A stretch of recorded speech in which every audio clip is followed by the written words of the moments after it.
తిరుమల తిరుపతి లడ్డు విషయం గురించి పవన్ కళ్యాణ్ చర్చించింటే సిబిఐ వాళ్ళతో బేట పడినది. కొవ్వు జంతువుల కొవ్వు కల్తీ పెట్టినారు వైసీపీ ప్రభుత్వంలో 2022-2023లో కల్తీ పెట్టి లక్షలాది జనాలకు పంచిపెట్టినారు లడ్డును. అలాంటిది మా ఆయన నిందించి ఆ అధికారిని పట్టుకున్నాడు. అలాంటిది కొందరు కామెంట్స్ విమర్శిస్తున్నారు. ఏంటికి విమర్శిస్తున్నారండి?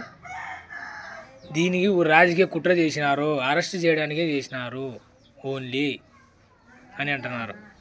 అది తప్పన్నా? అరెస్ట్ చేయడానికి కాదు, అరెస్ట్ చేయడానికైతే మా ఆయన ఏ విధంగా అయినా కూడా అరెస్ట్ చేయించాడు.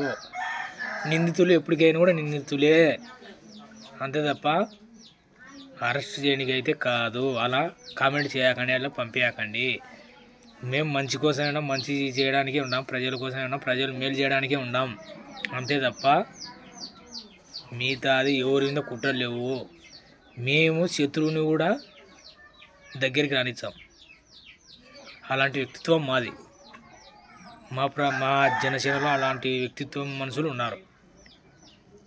అలాంటి బ్యాడ్ కామెంట్స్ చేయకండి. జంతువుల కొవ్వును కలపడము లడ్డుల్లో ఎంత బాధాకరమైన విషయం అంటే, అసలు ముందుకు నామరూపం లేకుండా పోతారు.